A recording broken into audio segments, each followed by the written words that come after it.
자, 서정은 변호사 모시겠습니다. 어서 오십시오. 예, 안녕하세요. 네. 이재명과 관련된 얘기부터 좀 해야 되겠는데 우선 예. 저 정진상이가 하고 김영희가 다 보석으로 나왔잖아요. 예. 이거 왜 이러는 거냐라고 좀 걱정하고 의아하시는 분들이 많은데 그 부분부터 좀 설명해 주실래요? 이거는 이제 오히려 이제 구속보다 더 못한 석방이에요. 네네. 구속보다. 원래 원래 이제 우리 법에 보면요. 네. 6개월밖에 구금이 안 돼요. 그렇죠. 예. 그러면 이제 3일 뒤면 음. 깨끗하게 완전하게 자유의 몸으로 풀려나는 거죠. 아하. 근데 3일 전에 보석을 해주는데 네. 근데 조건이 많아요. 돈도 이제 5천만 원 거래되고 네. 그리고 이제 집에다가 구금하는 거죠. 집 밖에는 못 나가요. 아하. 그리고 이제 전자 발찌를 차야 됩니다. 제가 보기에 보석하면서 전자 발찌는 거의 처음 봅니다. 지금 정진상하고 이제 김용희는 전자 발찌를 차고 그럼 이것들이 집에만 이게 구금돼 있는 거예요. 성범죄도 저질렀어요? 그러니까 조두순이가 차는 게 전자 발찌인데 그러니까. 저는 정치범에서 전자 발찌 처음 보거든요. 아하. 그만큼 이게 판사들이 볼 때 증거인멸할 염려가 크다. 네. 그래서 저는 이제 차라리 며칠만 지나면 완전하게 자유롭게 되는데 이게 보석이 됐기 때문에 이건 걱정할 게 아니고 네. 오히려 이제 더 못한 거다. 그러면 이것들이 보석을 거부하면 할 수는 없어요? 그러니까 이제 그게 문제인데 우리 법에는 예. 보석은 이제 신청 또는 직권, 직권이 가능해요? 직권으로 이게 오히려 제한해 버리니까 이걸 거부할 수가 없죠. 그렇구나. 옛날에 변희재라고 있잖아요. 예. 변희재는 이제 하루 남겨놓고 6개월 있잖아요. 하루 남겨놓고 이게 조건을 많이 따라서 보석을 해가지고 네. 자기가 이제 보석 안 나오겠다고 안 나오겠다고 했지. 교도소에서 버티니까 예. 불법 구금이 되잖아요. 그래서 이게 쫓겨난 거예요. 이런 거는 이제 보석이 아무 의미가 없다. 네. 이래 보면 돼요. 그렇군요. 예. 알겠습니다. 자, 지금 이재명에 대한 수사는 어떻게 되고 있습니까? 지금 이제 결정적인 게 많이 나왔는데 예. 제일 먼저 이번 주에 가장 큰 거는 백현동의 김인섭이 있죠. 예. 김인섭이가 예. 2014년에 이재명이 이제 성남시장 재선할 때잖아요. 이때 선거 사무실 있잖아요. 네. 이걸 자기가 다 얻어주고 보증금 월세를 다 내준 거예요. 아하. 김인섭이는 처음에는 이재명이가 옛날에만 알고 모른다 그랬거든요. 네. 근데 2014년이면 재선할 때입니다. 그렇죠. 원래는 이제 김인섭이가 본부장 할 때는 2008년이었거든요. 한참 떨어진 선거. 2006년. 6년. 예. 6년, 10년, 14년. 네네. 그러니까 이제 6년 때 본부장하고 네. 2008년 이후는 연락이 안 된다. 아예 나 전화도 안 된다. 이렇게 이재명이가 해명했잖아요. 네네.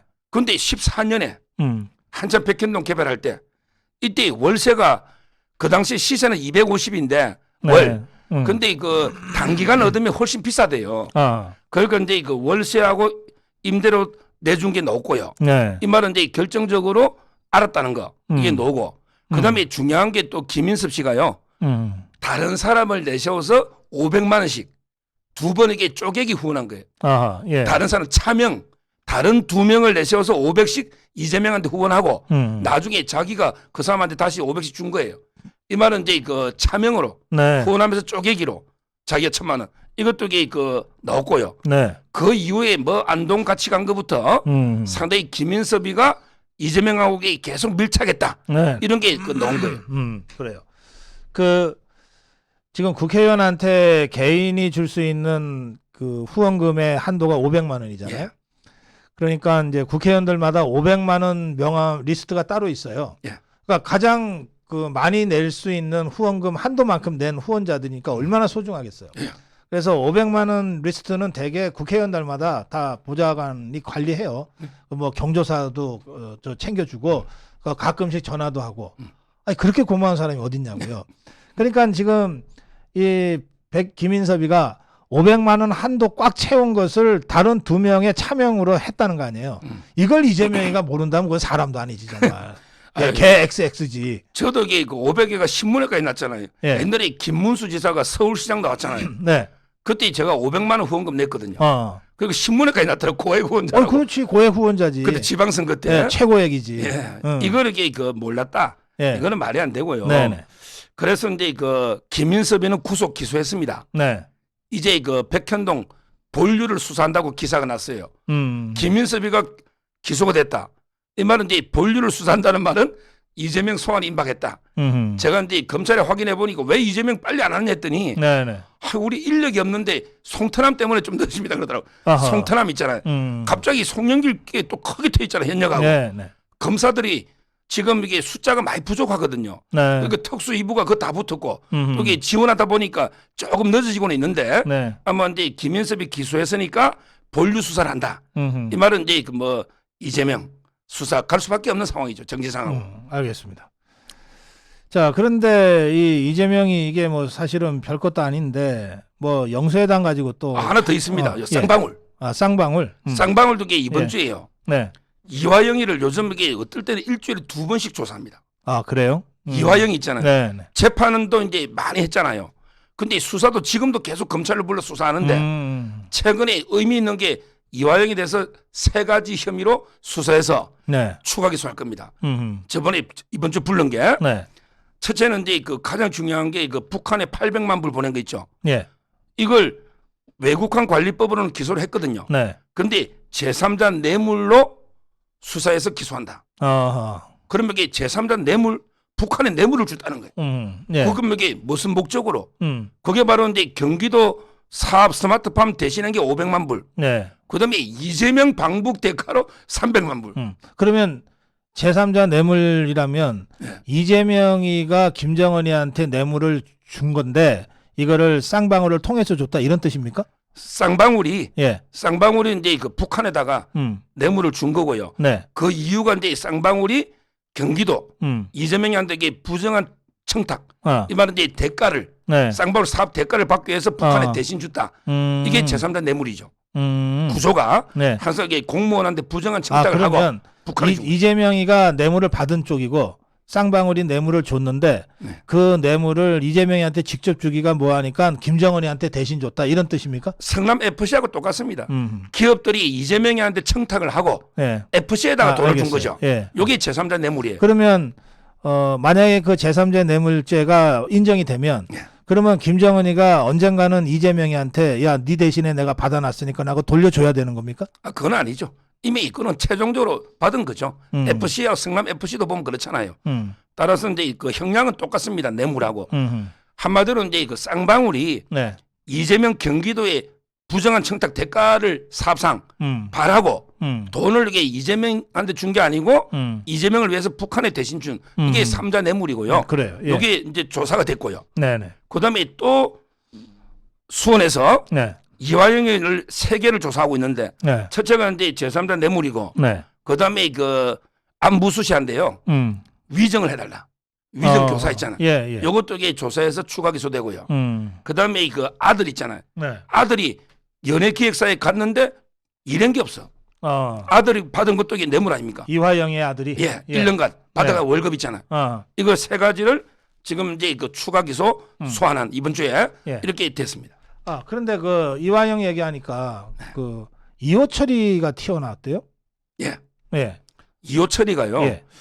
저는 이 사람이 이제 그 삼철 중에서 네. 항상 그러더라고. 자기가 철이라고 다 같은 철이 아니다. 그렇지. 나는 이게 진철. 네. 저쪽은 가짜 합성 섞인 거고 네. 불순물이 섞인 철이고 나는 진짜 철이다. 순수한. 네. 저쪽은 이게 양정철, 전해철 이런 거는 이게 가짜 불순물이 많이 섞인 철이고 이호철이가 나는 이게 진짜 철이다. 이랬거든요. 제가 보기에 이호철이가 원래 이제 그 민정수석까지 했잖아요. 네. 노무현 때. 그때 이화영이가 간사를 했거든요. 국회의원 할 때. 아하. 그때부터 저는 이제 이호철이는 문재인 라인이고 그다음에 이화영은 이재명 라인 아닙니까? 당시에는 이해찬 라인. 이해찬 라인이죠. 예. 나중에는 그리 갔지만 네. 그래서 저는 아마 이게 그 오래 전부터 대북 커넥션이 둘이가 있었지. 이게 이호철이가 우연히 그거 갖겠습니까? 네. 그건 말이 안 되잖아요. 결국 저는 이제 문재인하고 이해찬, 이재명까지 전부 이게 그 대북 연결고리로 이미 그 같은 공범이 아닌가 네. 이렇게 보고 있어요. 그 이호철이가 그런 말을 할 만하다고 보는데 왜냐하면 이호철이는 정통 운동권 출신이고 전해철이나 양정철이는 뭐 운동이라고 하는 걸 별로 이제 좌파 운동권에 그냥 뭐 주변에 왔다 갔다 했지 제대로 무슨 좌파 운동의 계보에도 없는 친자들이거든. 예. 그러니까 이호철이 입장에서는 아 철도 같은 철이 아니다 이런 말 할 만하지. 예. 그렇습니다. 그래요. 하여튼 이호철이까지 이름이 나왔기 때문에 저는 이거는 사태가 매우 심각해지고 있다. 쌍방울 예, 대북 송금 사건이 예, 그런 생각이 듭니다. 자, 그럼 그렇고요. 아까 말씀드린 거 이재명 뭐 영수회담이요? 예. 지금 이제 그 이재명이 하고요. 그다음에 그 박광원이 있잖아요. 원내대표 네. 박광원. 예. 이자들이 이제 그 서로 그냥 형님 먼저 해라. 네가 먼저 해라. 이런 식으로 이게 계속 형님 먼저 아우 먼저 참고로 이게 나이는 박광원이가 형입니다. 예, 박광원이가 한두 근데 살 계급으로 많지. 보면 예. 보통 이재명이가 형님이죠. 예. 이재명이가 대표고 얘는 원내대표잖아. 네네. 서로 이게 먼저 하라고 이게 떠넘기고 있는데 네. 제가 보기에 저는 둘 다 꼼수가 있는 게요. 음. 첫째 이재명이는요 어떤 꼼수냐. 네. 이재명이는 이제 어차피 윤석열 대통령이 자기 안 만나줄 걸 알잖아요. 네. 이재명 같은 게 범죄자하고 만나면 안 되죠. 그러니까 이제 그 이재명은 저는 두 가지 꼼수로 봐요. 네. 하나는 이제 그 자기가 이제 그 윤석열 대통령은 속이 좁다. 사람 야당 대표도 안 만나는데 나는 이게 대인배 아니냐. 야 나는 이게 민생을 위해서 윤석열 대통령이 내 안 만나도 나 박광원 보고 만나라 했다. 아하. 이런 게 대인배 행사하는 민생 쇼하는 이런 게 하나가 있고요. 예. 그다음에 두 번째는요. 예. 저는 이게 박광원이가 만약에 만나면 완전히 사꾸라 됩니다. 사꾸라나 수박돼요. 예. 그러니까 이제 내가 만나라 한 데서 박광원이도 못 만날 거다. 이런 생각도 있고. 아니 박광원이가 되자마자 네. 개딸들이 뭐 일제히 박광원이를 공격 시작했거든요. 네. 예. 근데 만약에 박광원이가 만나버렸다. 만나면 이게 완전히 식물 원내대표 돼요. 그때부터 이게 개딸들이 박광원이 물어떴습니다. 네. 너 이놈 밤에 이게 사꾸라 아니냐? 수박 아니냐? 어떻게 윤석열을 만나느냐? 이렇게 물어뜯을 거 아닙니까? 그래서 만나면 박광원이가 식물 원내대표가 되고 네. 어차피 저 겁이 나가 못 만난 놈이다. 아하. 이러니까 이게 저는 두 가지 이유로 자기는 이게 뭐 마치 민생을 걱정하는 대인배 쇼하는 거. 그다음에 어차피 박광호가 만나주면 제거되는 거고 네. 뭐 못 만나면 어차피 못 만날 거다. 근데 보니까 저는 제안한 게 아닌가 이래 보는 거죠. 그래요. 그래서 뭐 이게 영수회담이라는 단어는 뭐 적절치가 않고 네. 예, 윤석열 대통령이 그 여야 대표들 다 함께 만날 자리가 필요하잖아요. 네. 그런데 그게 굳이 야 너는 저 재판받고 있는 피고인 피의자니까 너는 빠져라고 할 수는 없으니까 다 함께 만날 때 이재명이가 오면은 뭐 그냥 오나보다 할 텐데 이걸 이재명이가 부득부득 1대1로 만나자 하니까 그건 택도 없는 얘기고 이거 박광원이도 어쨌든 새로 원내대표 됐으니까 보자고 했는데 지가 이러저런 잔대가리 계산 끝에 뭐 이렇게 못하겠다고 하면 그만인 거죠. 예, 뭐 지금까지도 뭐 야당이 무슨 파트너였습니까? 저것들이 윤석열 대통령과 윤석열 정부를 인정을 해야 파트너가 되는 건데 지금도 지난 1년 동안도 전혀 인정하지 않았잖아요. 그러니까 뭐 당분간 이렇게 가는 수밖에 없겠죠. 뭐 저는 이제 기우일 수도 있는데 네. 아마 이제 윤 대통령이 안 만날 거로 생각하는데 네. 만에 하나 네. 또 이게 만남이 그 절대 안 됩니다. 이재명 만나면 제가 이게 두 가지 이유를 대면요. 네. 정치에서 이제 그 가장 나쁜 게 내로남불이고요. 가장 정치에 필요한 게 역지사지하는 거예요. 네. 만약에 입장 바꿔서 옛날에 박근혜 대통령도 수사받고 그다음에 헌재 재판 받았잖아요. 네. 탄핵. 자 이때 박근혜 대통령이 영수회담 우리 해가지고 이게 그 민생을 한번 챙겨보자. 야당 대표 만나자 하면 그럼 이게 야당 대표가 박 대통령 만났을까요? 저는 이게 안 만났다 봐요. 왜냐하면 이게 만나면 예. 잘못된 신호를 주니까. 안 만났을 뿐만 아니라 그때 그 거국내각 하겠다고 하면서 네. 박근혜 대통령이 김병준 후보를 총리로 지명했잖아요. 네. 그거 청문회를 열지 않아 갖고 무산시킨 자들이에요. 네. 그 당시 좌파들이. 그러니까 그럼 정말 이게 차원이 다른 얘기죠. 예. 그러니까 자기들도 이게 그 대통령이 수사나 힘들 때는 자기들에게 매몰차게 뿌리쳤잖아요. 지금 이게 이재명이가 완전히 뭐 피고인으로 재판받고 피의자로 수사받고 있잖아요. 네. 이걸 만나면 이게 잘못된 사법부나 검찰의 신호를 줄 수 있다. 이게 저는 첫째 이유고요. 예. 그다음에 두 번째는 자꾸 이게 뭐 야당 패널, 좌파 패널들은 소통 이야기 하잖아요. 어. 근데 소통 이전에 승복부터 해야 돼요. 음. 대선에 불복하고 있잖아요. 이 자들에게 대선에 승복한 적이 없어요. 네네. 지금도 이게 촛불 들고 퇴진해라, 탄핵하자 이렇게 윤석열 대통령 공격하고 김건희 특검법 만들고 이러고 있잖아요. 이런 자들하고 이게 무슨 대화를 합니까? 지금 이재명이는 저는 이게 인간으로 안 봐요. 네. 한마디로 이게 지새끼로 봐요 저는. 근데 윤 대통령은 별명이 대호거든요. 큰 호랑이. 아니 이게 지새끼하고 호랑이가 무슨 해담이 됩니까? 저는 이게 이재명이는 아니 이게 교도소에 쳐 넣어야 될 알겠어요. 이런 게 범죄자지 예. 협치나 대화의 대상이 아니다 이래 봅니다. 예. 자, 이 소통은 국민과의 소통을 하면 되지. 그 무슨 이 동물들하고 소통할 이유는 없어요. 그렇습니다. 자, 이제 다음으로 갈게요. 예. 송영길이 사건. 강내구가 지난번에 영장 신청을 했는데 기각됐잖아요. 예. 그 재청구 합니까? 재청구했죠. 네. 해가지고 이제 그 어버이날 월요일날 네. 이제 영장 실질 심사를 해요. 네. 근데 그 사이에 뭐가 노냐? 어. 강내구한테 강내구가 8천을 조달했잖아. 거기에 돈을 줬다는 인천의 사학가 김모 씨라고 있잖아요. 네. 이분의 그 핸드폰이 뺏기가 포렌식이 끝난 거예요. 아하. 그 워낙 제가 친한 분이라 가지고 김영땡으로 하긴 원래는 김모 씨라고 이름을 잘 아는데 네, 네. 이분이 건국대학 나와서 뭐 송영길, 안희정, 이광재, 막 운동권 모르는 사람, 임종석 모르는 사람이 없어요. 국민의힘에도 친해. 정태근이나 운동권 출신 있잖아. 네. 제가 근데 십몇 년 동안 그러면 이름 들으면 나도 알만한 친구네. 알고 동생도 이게 동생이요. 어르게 MB 때도 사진 찍고 지금 윤석열 청와대에 있습니다. 아, 그래요? 이분이 돈 준 분이 어허. 김영땡이. 근데 그 핸드폰을 뺏겼어요. 포렌식 하면서 이게 본인은 부인하고 있어요. 7천 준 걸. 야, 내가 여기 강내구한테 줄 일 있냐? 내가 송영길하고 더 친한데 직접 주지 왜 강내구한 주느냐? 이렇게 부인하고 있는데 그거는 이제 뭐 핸드폰이나 강내구 씨가 인정하고 있거든요. 어허. 강내구. 예. 그때 포렌식 하면 놀 겁니다. 그래서 저는 아마 새로운 증거가 있어서 강내구에 대해서 이제 그 영장을 재청구했는데 네. 원래대로면 이게 당연히 발부돼야 되잖아. 음. 근데 딱 하나 걱정이 있어요. 바로 이제 그 법원장이 김정중, 김명수의 가장 첫 건입니다. 네. 중앙지법법원장이 제일 중요하잖아요. 가장 첫 건을 이번에 최초로 판사들이 직접 투표해가지고 예. 김명수가 임명한 거예요. 김정중 네. 이분이 나주입니다. 전라도. 음. 근데 워낙 김명수하고 친해서 이 사람이 영장 3명을 임명하잖아. 그래서 저번에 기각했던 우리 그 윤재남 여자 판사 있잖아. 예. 그것도 전라도로 했잖아 제가. 근데 이번에 판사는 바뀝니다. 유창훈 판사가 이제 월요일날 심사하는데 네. 이분도 이게 제가 알아봤더니 네.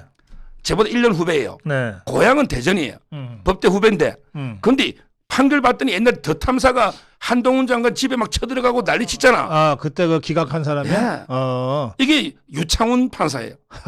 물론 이재명 영장도 기각했지. 근데 이재명은 국회에서 부결됐으니까 기각했고. 예. 근데 더 탐사 기각한 거 보니까 예. 저는 판사 리스크 있잖아.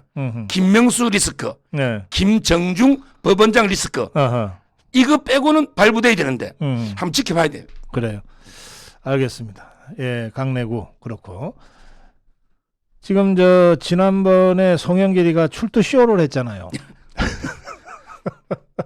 그 전에 먼저 쇼를 한 게 탈당 쇼도 있습니다. 탈당 쇼 윤관석이? 예, 순서대로 보면 실무자를 제가 1단계, 그다음에 2단계 윤관석, 이승만 소환한다 했잖아요. 그다음에 3단계 송태남, 4단계가 현역 의원 20명. 네. 자, 이놈들에게 그 탈당 쇼를 정말 이게 진짜 쇼를 크게 하더라고. 자기들은 선당 후사록에 탈당했다. 선당 후사를 하더라고. 근데 밤새도록 이재명한테 협박당해가 이재명한테 쫓겨났거든요. 이자들에게 선당 후사로 자진 탈당이 아닙니다. 그냥 이재명한테 강제로 출당당한 네. 쫓겨난 거잖아요. 그러면 이게 이재명이나 민주당은 왜 2명을 쫓아냈냐? 윤관석이하고 이성만이. 예. 예. 이자들이 제가 한자 좀 어려운 걸 채널에 썼더니 네. 채널에서 미리 말해줘야 되는데 자막 안 달았다고. 이 한자가 뭐냐면 단, 자르다 단, 미, 단미. 꼬리를 자르다. 단미. 구하다. 생명을 구하기 위해서. 이게 도마뱀이요. 완전히 뭐 쥐털처럼 짤딱. 참 이게 꼬리는 잘라버리고 도망간다. 단미 구생. 단미 구생 네. 좀 많이 쓰는 단어는 아니에요. 어허. 이걸 저 종편에 좀 썼더니 그러던데 저는 전형적인 꼬리 자르기. 결국 현역 20명 지키고 네. 그다음에 이재명을 보호하기 위해서 너 2명은 좀 나가라. 이게 바로 꼬리 자르기. 저는 탈당 쇼다. 이렇게 보는 거죠. 근데 이 둘이만 잘라서 되겠어요? 그 돈 봉투 받은 것들은 어떻게 하려고? 그러니까 그거는 자를 수가 없어요. 아, 그거는 자를 수가 없어요. 그건 왜 못 잘라요? 그건 전부 게 이재명의 핵심들이거든요. 그건 꼬리가 아니라 몸통에 해당되나? 거의 뭐 이재명의 그렇죠. 이재명의 수족들인데 근데 이게 검찰이 아주 좋아해요. 네. 이번에 네. 안 그래도 이게 돈 받은 사람들 수사를 해야 되는데 네. 검찰이 고민이 컸거든요. 예. 녹취록만 가지고 이게 수사할 수 있는가. 근데 다행히 이놈들이 먼저 도발을 했어요. 돈 받았다고 명단이 돌잖아. 아하. 그게 3명이요. 명단 돌린 그 인터넷 성명불상자를 고발했거든. 고발했어요. 허위 사실이라고. 네. 예. 그게 이제 그 누구냐면 김남국이 좀 이따 김남국. 그다음에 동작의 주모 있잖아요. 이수진. 동작의 나경원한테 이긴. 그다음에 우리 최고위원 중에 제일 거짓말 많은 장경태. 이 세자들은 이 3명은 돈 받은 적이 없는데 내 이름이 자꾸 돌아다니니까 고발한 거죠. 그럼 이게 검찰에서 어차피 고발돼서 수사해야 되잖아. 네. 그럼 이게 너가 돈을 받았다면 무고잖아. 무고라는 게 그 이름을 특정 안 해도 피고소인 무고는 됩니다.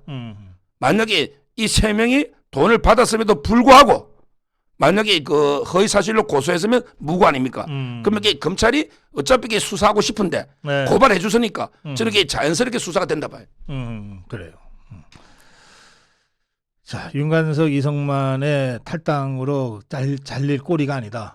예, 그런데 다 못 자를 거다. 이게 몸통까지 잘라야 되니까. 그런 그렇죠. 식으로 하면 이제 그런 예, 말씀이시고. 자, 송영길이가 그래서 지금 송영길이 지금 심정이 어떨까요? 그 배신감 우선 있지 않을까요? 이 이재명에 대해서? 뭐 지금 이제 그 아직은 조금 이게 어떻게든 버텨보겠죠. 예. 자기가 이제 어떻게든 한번 무죄를 노려보고 뭐 나중에 이제 유죄다가 징역 구속되고 이러면 아마 이재명에 대해서도 상당히 그 배신감이 들 수도 있는 거고요. 네. 저는 송영길이가 이제 그 자진 출두 쇼를 벌였잖아. 자진 출두 쇼. 네. 이거는 이제 그 아마 그 의도가 뭘까? 저는 3가지로 이렇게 분석을 했어요. 네. 송영길의 쇼의 의도는 첫째는 이제 그 검찰을 공격하는 거죠. 검찰이 이제 정치 탄압하고 있다, 기획 수사하고 있다. 예. 이재명이가 한 말을 재방송을 틀었더라고. 재방송 똑같아요. 이런 데 검찰을 공격하는 이런 데 의도 하나가 있고요. 네. 그다음에 2번째는 판사한테 호소하는 의도가 있어요. 야, 나는 이게 자진으로 출두하려고 하지 않냐? 내가 이게 도망가겠냐? 이런 식으로 이게 나중에 영장 청구됐을 때 네. 나는 수사 협조했다. 이런 게 그 판사한테 호소하는 이게 2번째 의도고요. 네. 3번째 의도가 제일 중요합니다. 뭐냐면 이게 그 자기 밑에 실무자 공범자들한테 너 이게 그 내가 책임지는 게 모양새를 볼 때 너 절대 입 열면 안 된다. 아하. 공범자들한테 불지 마라. 왜냐하면 이게 내 송영길이 목을 쳐라 내를 구속시키라 하니까 내가 이게 버틸 테니 너 절대 입을 열면 안 돼. 네. 입을 다물어야 돼. 그 회계 책임자 박모 씨, 보좌관 박용수, 강래구 많잖아요. 너 이게 이정근까지 돌변했더라고. 자기가 협조하고 요즘 고소를 했어요. JTBC 기자를 이정근까지 매수를 한 것 때 송영길이가 전부 이게 내가 책임지는 모양새만 갖추니까 너는 입을 열지 말고 끝까지 버티래. 아. 이런 게 저는 공범자한테 주는 메시지. 이런 게 3가지 의도로 쇼를 벌였다. 이렇게 봅니다. 네. 그 중에 이제 우선 이 송영길이는 보니까 어떻게든 구속을 면해야 되겠다 뭐 이렇게 움직이는 것 같아요. 예. 예, 그러니까 자진 출두하고 나는 내가 수사받겠다고 했다. 그러니까 도주 우려, 증거인멸 우려 없다. 이걸 호소하겠다는 것 같아요. 근데 이 쇼는요. 네. 의도는 3가지를 했잖아요. 네. 근데 이 결과는요. 네. 엄청나게 덕보다 실이 많은. 실이 많다. 예. 그건 왜 그렇습니까? 바로 근데 그 출두 쇼를 해놓고 네.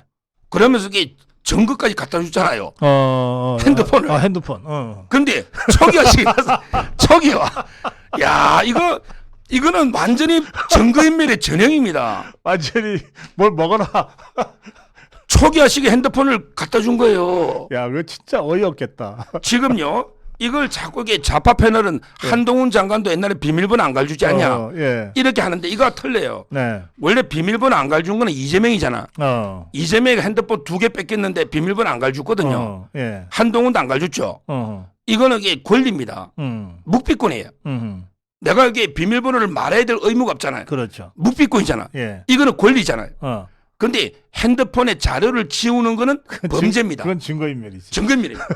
근데 그러면 송영길이는 왜 처벌 못 하느냐? 예. 우리가 근데 어떤 사람을 처벌하려면 세 가지가 있어야 돼요. 네. 구성요건, 그다음에 위법성, 그다음에 책임성이에요. 우리가 대표적인 게 살인죄가 뜨면 사람을 죽이는 게 구성요건이잖아. 그다음에 정당방위나 긴급피난, 자구행위는 처벌 못 해요. 이게 위법성이 조각되는 거예요.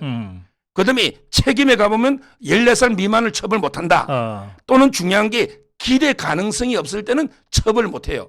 이게 책임이거든요. 근데 자기 사건에 자기가 불리한 증거 인멸하는 거 있잖아. 이거는 기대 가능성이 없잖아요. 예를 들어 저부터 나한테 불리한 게 있으면 없애죠. 그렇지. 예. 그래서 이게 책임이 조각되는 거예요. 기대 가능성이 없기 때문에. 그러니까 이제 그렇지만 구성요건에 해당되는 거예요. 따라서 핸드폰에 자료를 지우는 거는 증거인멸의 네, 구성요건이다. 예. 다만 이게 송영길이가 처벌 안 된다 해서 네. 남이 처벌하면 범죄입니다. 따라서 이게 비밀번호 안 갈준 거하고 비교할 게 아니다. 이래 보는 거죠. 그런데 그 초기화하면 포렌식에도 안 나와요? 나오는 것도 이게 안 나오는 것도 있어요. 제가 포렌식 가보니 아직 기술이 덜 발전해서 아직 복원이 상당히 쉽지 않을 겁니다. 아마 이제 그 문자나 카톡 일부는 복원될지 모르겠는데 여러 가지 이게 다 없애나면 쉽진 않아. 시간이 많이 걸리잖아. 이래놓고 이게 신속한 수사해달래. 야, 이런 송영길 너가 이게 다 갖다 줬으면 신속하게 수사하지. 다 없앴잖아요. 이러고 신속한 수사를 했다. 그러고 이자들이 왜 없앴냐. 예. 그 박용수하고 그다음에 그 먹고 사는 문제 연구소의 회계 책임자 박모가 다 자금 총책이잖아. 그래요. 예. 이자들이 프랑스를 갔다 왔거든. 그래요. 예. 2명 다. 이런 게 핸드폰을 다 놓을 거 아니에요. 그걸 그러겠네. 통화내기 다 없애기 위해서 저는 초기화시켰다고 보는 거예요. 여기 저 댓글에 이런 글이 올라왔어요. 알로기님이 짜장면 시켰더니 빈 그릇 갖다 주세요. 그러니까. 그래도 빈 그릇이라도 보면 짜장면 흔적은 있을 거 아니야. 근데 이게 이제 그 영장 실질 심사할 때 예. 판사가 볼 때는 증거 다 없애는 거 아닙니까? 그렇지. 이게 예. 딱 떨어지는 구속 사유이기 때문에 아하. 저는 덕보다 실이 크다는 거예요. 아하. 그래요. 알겠습니다. 그럼 송영길이 구속되겠네. 그리고 증거인멸은 딱 떨어지잖아요. 예.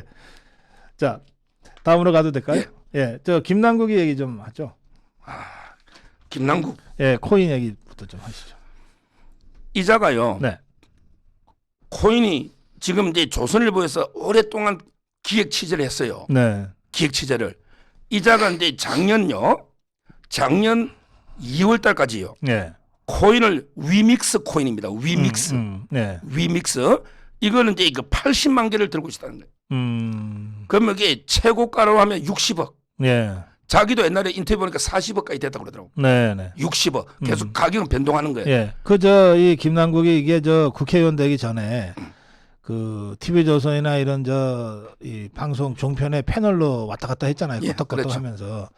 그때 이자가 방송 준비를 하진 않고 방송 생방송 전에 대기실에 있으면 맨날 무슨 암호화폐가 어쩌고 뭐 이런 소리나 했었더라고. 그때 박사님하고 예. 저하고 김남국이 같이 그래서 내가 방송했잖아요. 짜증이 나서 박사님한테 혼 많이 났죠. 제가 야단도 여러 번 쳤죠. 제가 이게 예. 김남국 옆자리였잖아요. 예. 방송할 때 우리 이것이 정치다. 김남국이. 근데 김남국이가 예. 작년에 그 2월 달까지 60억까지 채고 예. 있었는데 예. 근데 그 작년에 3월 달부터 이제 그 실명제가 된 거죠. 코인 거래가 모든 게 실명제. 아하. 예. 이걸 이제 그 트래블 영어로 트래블 룰이라 하더라고. 실명제. 예. 예. 이게 되기 직전에 음. 이걸 다 처분한 것 같아요. 처분. 예. 근데 문제는요. 예. 바로 이제 이 코인 있잖아요. 예. 이게 돈이 어디서 났으며 어디로 갔는가? 네. 바로 이제 돈의 입구와 출구. 음. 이게 이제 심각한 거죠. 이게 심각한 거예요. 예. 김남국이가 82년생 광주인데 네. 로스쿨 1기입니다. 전남대 로스쿨 1기예요. 그다음에 대학원을 서울대 대학원과 조국 제자입니다. 지금. 근데 이자가 변호사를 별로 한 적이 없어요. 자기 집 지하에 뭐 사무실 하나 차렸다고 제보 그러다 변호사를 한 적이 없어요. 뭐 해봤자 돈도 안 되고 로스쿨로가 돈도 못 벌지만 거의 한 적이 없습니다. 네. 그러면 이게 방송하면 얼마 주냐? 박사님도 받아봤잖아요. 예. 다 20만 원 아닙니까? 1시간 넘으면 방송하면 20만 원 아닙니까? 생계비도 안 되죠. 김남국 이 돈이 너 어디서 났냐? 지금 김남국이는요 뭐라고 해명했냐? 주식 팔아서 이거 샀대. 주식.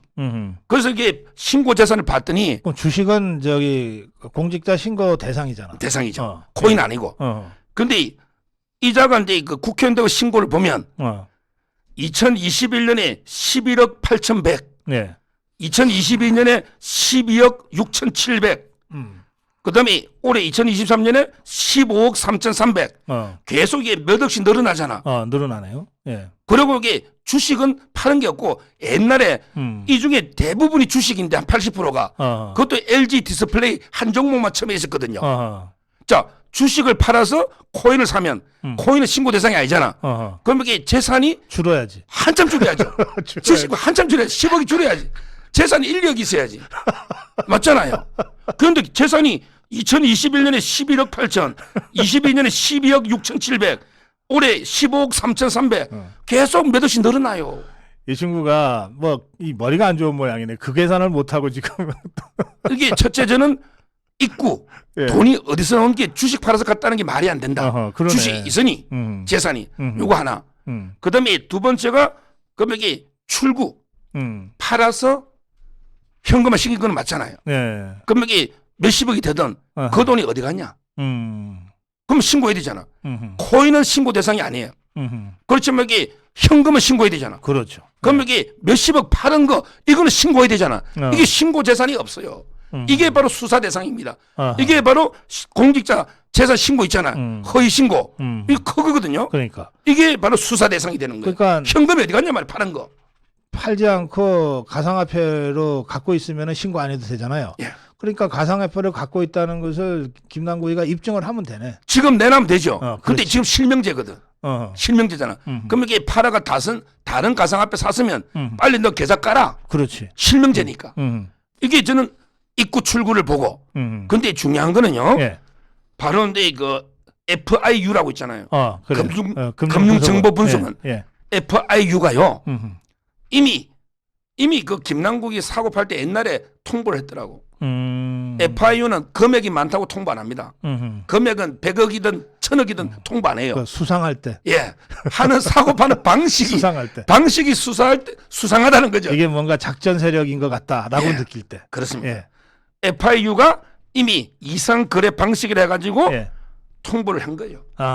이미. 어차피 이게 수사 들어갈 수밖에 없습니다. 이 부분이. 예. 코인도 조작 많이 하거든요. 주가 예. 조작처럼. 그럼요. 따라서 저는 결국 이제 어차피 FIU가 통보한 게 있고 그다음에 이번에 현금화 시켰으면 현금이 누락돼 있을 거고 그다음에 그 처음에 얼마에 샀는지 출처가 주식이 갔는지 그게 뇌물일 수도 있잖아요. 이걸 이렇게 철저하게 조사를 해야 된다. 이래 보는 거예요. 근데 저는 이제 지금 쭉 설명은 이제 잘 들었고요. 지금 김남국이가 개딸들로부터 이재명이 후계자로 지금 거의 등극되고 있는 거 아닌가 싶은데. 근데 그 참 이게 개딸들도 끼리끼리 그 이런 걸 이게 유유상종이라 그럽니다. 끼리끼리 참 사람 놀고. 없어. 예. 근데 김남국은요. 제가 보기에 정치 생명도 끝났고요. 이 사법 처리 느낌에 못 벗어날 것 같아요. 아하, 예. 금액이 워낙 크잖아요. 60억이. 네. 저는 이제 조금 전에 저 입구가 의심스럽다. 왜 주식 판 건 말이 안 되잖아. 네. 그다음에 현금하시고 출구도 의심스럽다 했잖아요. 요즘 여기 인터넷 가봤더니 제가 단정할 수는 없는데 전부 여기 입구 출구를 대로 시작해서 대로 끝난대. 대로 시작해서 대로 끝난다. 이런 게 댓글이나 의심이 많아요. 입구가 뭐냐? 입구가 대장동, 출구는 대선자금. 글쎄. 이런 게 의혹입니다. 너 이게 변호사도 안 하고 돈도 방송에가 거의 묻고 사는 게 없는데 어디서 돈이 나냐? 혹시 이게 대장동 일당이 김남국의 7인애잖아. 이재명이 거의 뭐 양아들이잖아. 그러니까 이게 대장동 돈이 온 거 아니냐 입구에 이런 게 의혹이 있습니다. 이 네. 수사해봐야 되는 거예요. 예. 본인이 소명해라 말이에요. 돈을. 제가 단정하는 건 아니에요. 또 고발하면 안 되니까. 네. 그다음에 출구가 혹시 이게 대선에 이재명 이런 선거에 써진 게 아니냐. 음. 그럼 이게 팔은 현금 어디 갔냐. 네. 이걸 소명해라는 거죠. 음. 저는 대장동 대선까지 수사해봐야 된다는 거예요. 알겠습니다. 지금 이제 확인된 팩트만으로도 여러 가지 그 의혹이 제기될 수 있는 합리적 의심이 제기될 수 있는 상황이기 때문에 네. 이러한 합리적 의심을 제기하는 것이니까 정치인이라면 그렇게 제기된 합리적 의심에 대해서 무조건 아니다 모른다고만 해서 끝나는 그럼요. 일이 아니라 소명하면 돼요. 성실하게. 예, 성실하게 근거를 가지고.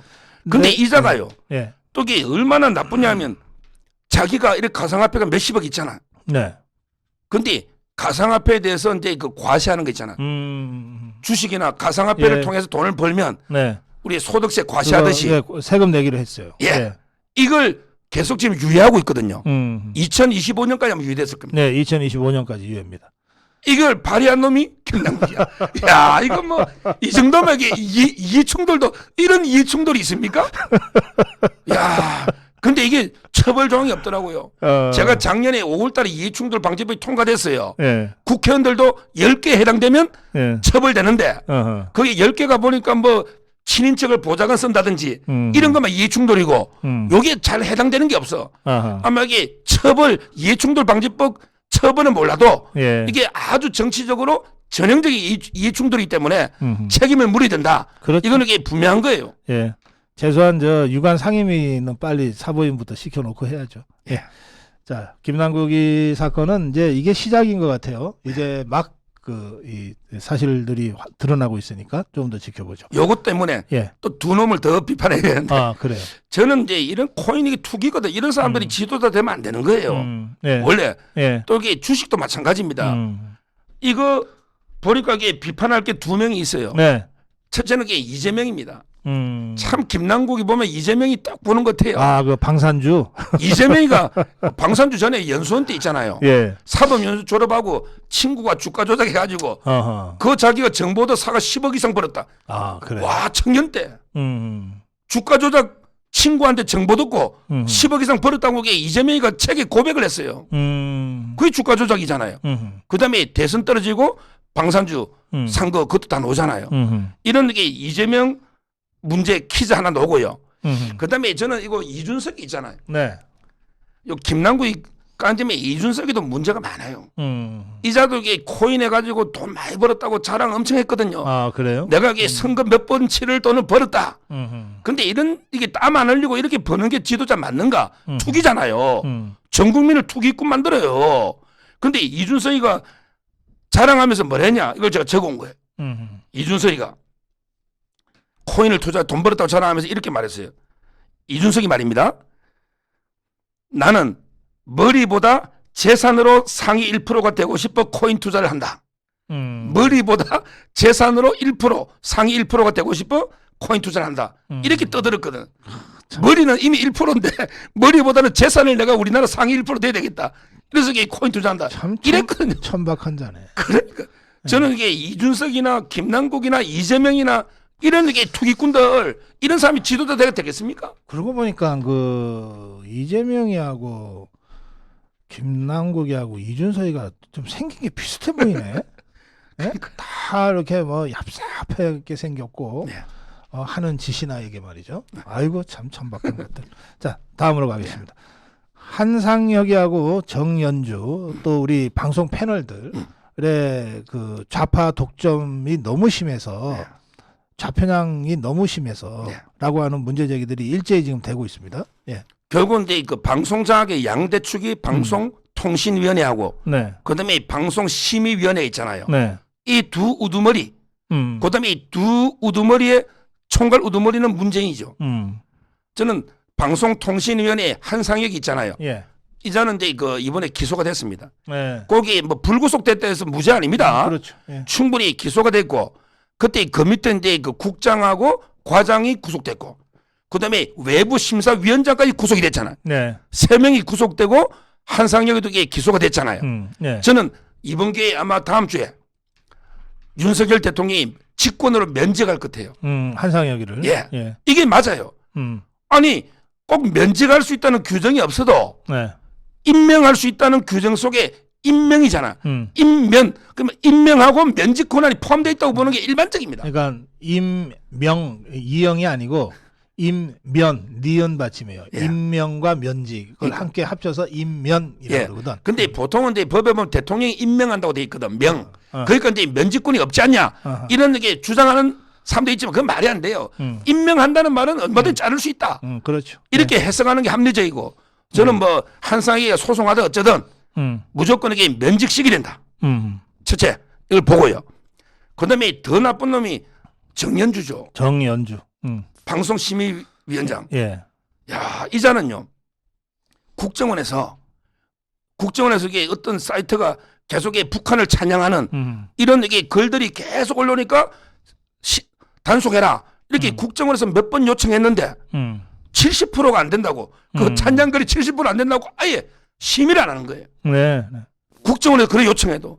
이거는 이게 말도 안 되는 짓거리를 하고 그다음에 이 방송 패널 있잖아요. 이번에 예. 전수조사 했잖아요. 해보니까 이게 뭐 자편향이 심각하잖아요. 그런데도 어떤 조치도 안 취하는 거예요. 따라서는 정연주도 빠르게 그 조치를 취해야 된다. 해임이든 뭐든 예. 이렇게 두 명을 보는 거예요. 조금 이제 설명드리면 방송통신위원회가 있습니다. 방통위원장 이게 이제 장관급인데요. 이거는 방송통신의 정책 전반을 이제 책임지는 자리고요. 방송통신심의위원회가 있어요. 이거는 그 내용을 심의하는 거예요. 그래서 좀 정치적으로 오염됐다거나 또는 너무 편향이 심하다거나 이런 거를 바로 잡아주고 또 경고도 하고. 근데 우리가 그 방송을 하다 보면 그 뭐 그냥 비속어를 쓰거나 또는 뭐 여론조사 숫자를 잘못 얘기하거나 이렇게 해서 실수할 때가 있잖아요. 그럴 때 방송사의 그 책임자가 불려가서 이 심사를 받는 게 방송통신심의위원회예요. 여기서 이거 경고다, 뭐다 이렇게 되면 이게 이제 방송사 평가에 종편 평가에 굉장히 심각한 영향을 주거든요. 그러니까 실제로 컨텐츠를 장악하고 있는 거는 방송통신심의위원회, 그걸 방심위 그러거든요. 이 방심위입니다. 이 방심위를 장악한 게 정연주인데 이자는 한 20년 전에 한겨레 신문 사장을 했고 그 다음에 KBS. 노무현 때죠. 노무현 때 KBS 사장을 했어요. 그때도 아니 한겨레 신문 사장이 무슨 KBS 사장이냐 그랬어요. 반대가 많았는데 이걸 했고 그리고 나서 문재인 때 들어서 방심위원장을 하고 있어요.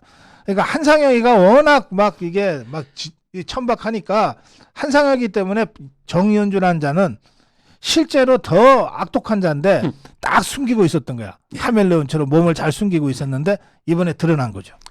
이자가요. 네. 하나마게 일화를 소개하면요. 네. 이자가 이제 그 원래 그 박사님이 한겨레 신문이랬는데 저는 항상 한글레 신문이라 하거든요.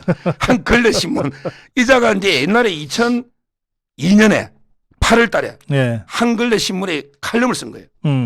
이해창 총재 있잖아.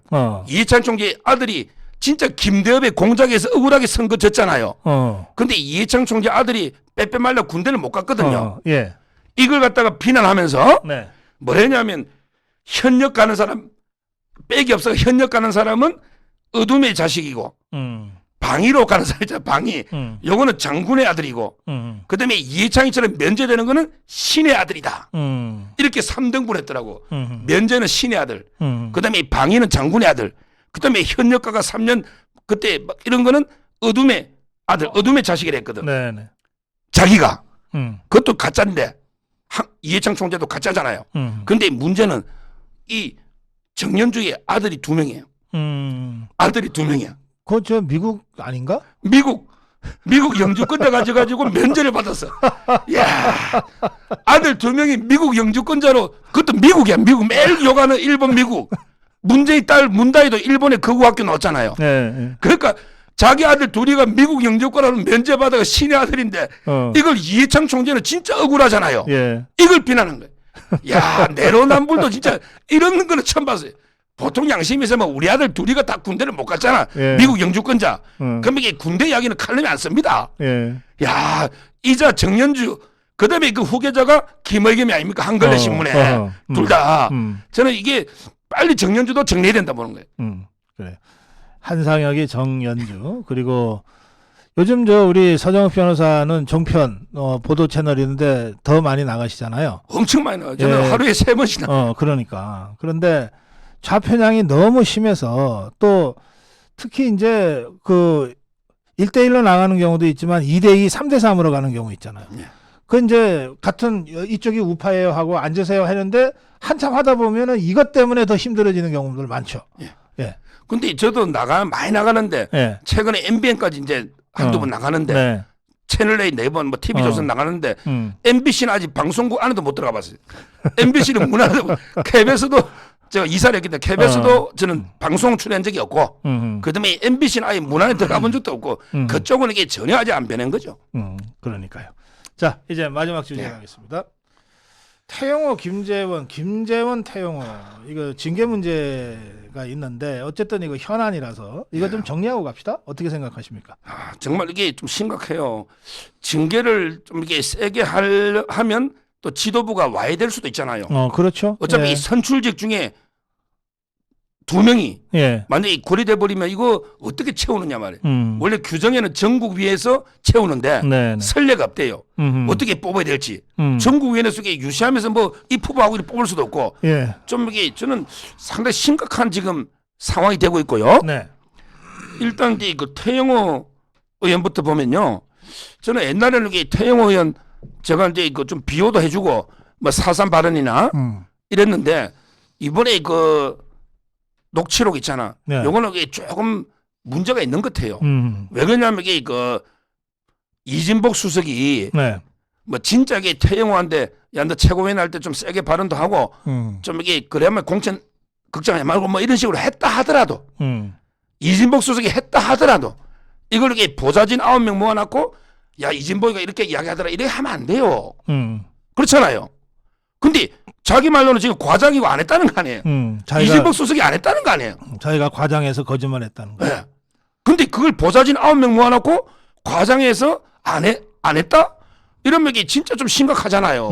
이게 공천개입은 민감한 문제거든요. 네, 그렇죠. 이 점에서 이게 징계는 이게 상당히 불가피하다.